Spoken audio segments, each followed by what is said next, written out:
Oke, kembali lagi bersama saya Abang Gani. Di sini saya akan mengajari kalian semua bagaimana cara backup website secara manual. Di mana marak terjadi pembobolan website atau kena malware atau misalkan kena hack sehingga file database semuanya hilang, maka kita juga harus mempersiapkan diri. Jangan bergantung 100% kepada provider hosting. Karena kalau misalkan website kita kena hack atau tiba-tiba disusupui malware gitu, terus tiba-tiba hilang aja semuanya, file kita hilang, nggak bisa diakses, nah kita nggak bisa menyerahkan 100% ke pihak hosting. Jadi kita juga harus punya backup mandiri. Karena saya juga pernah ngalamin banyak sekali kejadian yang dimana websitenya itu sudah bagus, sudah banyak artikelnya, tiba-tiba hilang. Terus kita menyalahin provider hostingnya. Sebenarnya itu salah kita sendiri, kenapa nggak melakukan backup. Backup bisa dilakukan, yaitu terserah kalian sendiri, mau tiap bulan, tiap hari, tiap jam juga bisa. Bisa dilakukan secara otomatis, bisa juga dilakukan secara manual. Nah, kali ini saya akan jelaskan gimana cara backup website secara manual. Jadi simak baik-baik ya. Pertama, kalian harus punya akses hosting 100%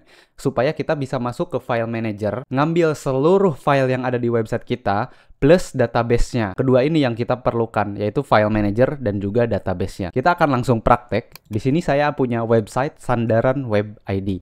Nah, ini websitenya sudah beres nih, udah jadi. Nggak mau dong kalau misalkan saya tiba-tiba websitenya rusak atau kena malware atau ada serangan apapun itu, tiba-tiba websitenya ngulang lagi dari awal, tampilannya rusak lagi.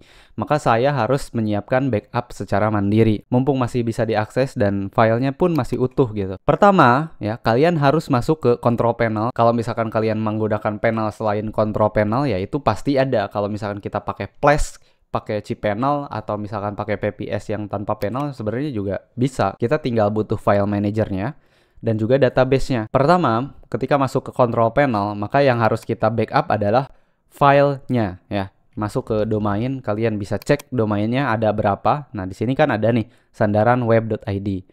Nah, kita cari aja di sini file manager. Nah, cari websitenya. Nah, di sini nih Sandaran Web ID. Klik. Nah, ini filenya ya. Ini filenya bisa dipilih semua, klik select all, kemudian klik kanan, kemudian compress. Nah, pilihnya zip, arsip ya. Kemudian compress files. Proses compress file ini bisa lama, bisa sebentar, tergantung seberapa besar file website yang kita punya. Kalau misalkan kita websitenya hanya beberapa ratus MB, cepat. Nah, seperti ini nih. Ini websitenya hanya sekitar 70 MB, berarti kecil ya, karena ringan ya websitenya. Kita bisa klik saja, klik kanan, kemudian download. Nah, tunggu sampai prosesnya selesai.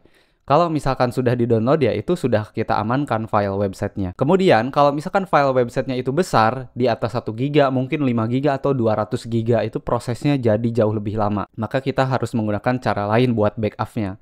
Jadi kalau misalkan website kita masih kecil, ya kita bisa backup manual seperti ini. Tapi kalau misalkan websitenya udah ratusan giga yang dimana itu mustahil gitu kalau misalkan digunakan untuk company profile atau website blog ya. Dia dimana-mana mungkin kalau company profile seperti ini kisaran websitenya paling 500 MB gitu, itu udah gede juga. Paling 1 giga atau 2 giga. Itu masih bisa lah dikompres dan juga di-download secara manual. Kemudian masuk ke WP config-nya di sini, klik kanan, view. Nah, di sini kita bisa lihat nama dari database-nya. Ini saya blur aja. Kalian juga nanti intinya ketemu aja namanya di sini gitu. Nah, kalau misalkan sudah ketemu apa nama database-nya, masuk ke control panel, kemudian klik database backup atau backup wizard. Nah, ini. Nah, kemudian klik backup, pilih database. Nah, pilih database-nya. Nah, ini di Sandaran, klik ya. Sudah selesai tahap ini, kalian sudah berhasil membackup website. Selanjutnya silahkan di restore atau dipulihkan. Tutorialnya sudah pernah saya buat juga untuk backup dan restore. Nah, ini cara backup manualnya. Untuk memulihkan websitenya atau mengcloning website ke hosting lain atau mengonlinekan website itu sudah dibahas ya. Ini dua file ini yang harus dijaga. Ini file database-nya dan ini file websitenya. Kedua ini tinggal disalin, kemudian dibanyakin aja ke Google Drive, ke hard disk eksternal, ke hard disk internal. Jadi backupnya tuh jadi banyak gitu. Kalau misalkan sudah sampai sini, kalian sudah selesai untuk membackup websitenya, berarti sudah 100% aman. Nanti kalau masalah restore atau memulihkan mah itu gampang. Tinggal di-upload filenya ke file manager, kemudian upload database-nya, sambungkan nama database-nya. Ya, itu tutorialnya sudah dibuat.